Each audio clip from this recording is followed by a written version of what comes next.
Have you ever been afraid of a blank canvas? Well, not anymore. Check out this portrait hack now on canvas. You're gonna have so much fun creating, and we're gonna give you a whole bunch of tips and secrets that your art teacher never told you along the way. So stay tuned to the end because this is just so much fun. First things first, rub oil pastel on the back of any printout.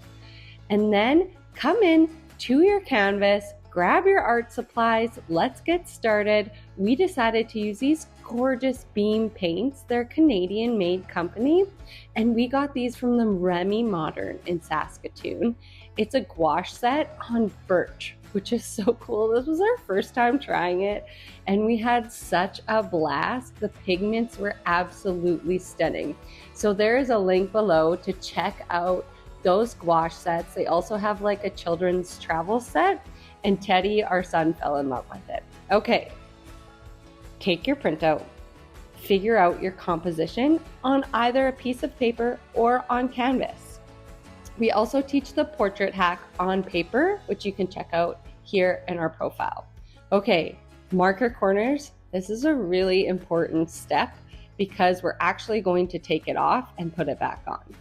We're going to start here with the silhouette, a little bit of a different method. And by silhouette, I mean the outline of your form, of your person. This is Hadley. She's my art student, and her mom's an Indigenous photographer. And this is just such a gorgeous photo, and we can't wait to paint it. Okay, so you can see here, we came in and just saturated, made wet, the inside of the portrait.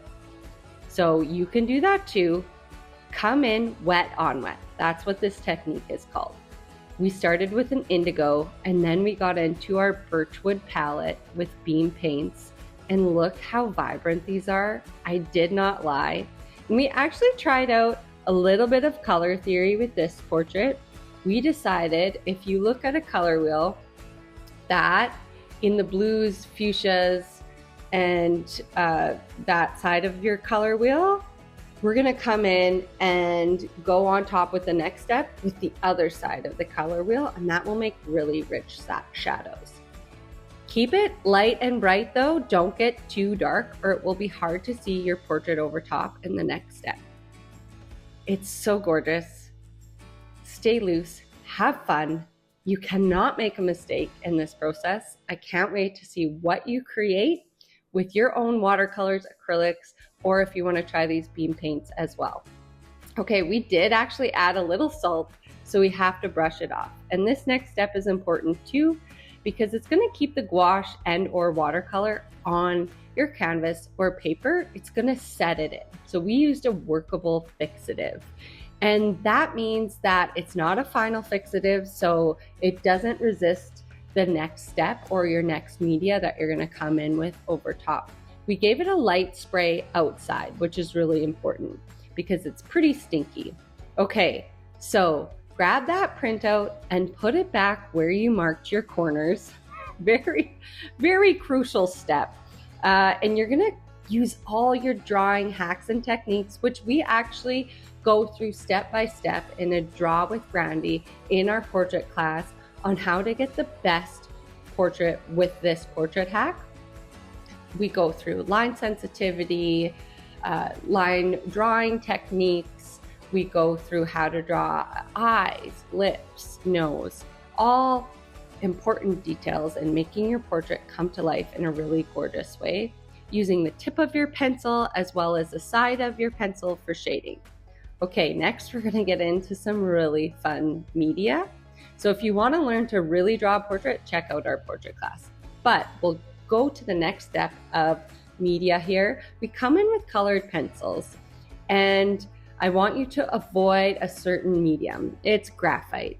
The reason being is that graphite actually will resist the other media that comes in this process over top. So we actually like to lay it down like a mat with our colored pencils first. Colored pencils on paper, you actually can finish your whole portrait. Our student, Kristen Hickman, in portrait class, loves to do her whole portrait just in Prismacolor colored pencils. But We have really, over the years, fallen in love with Sennelier pastels because they're creamy like lipstick.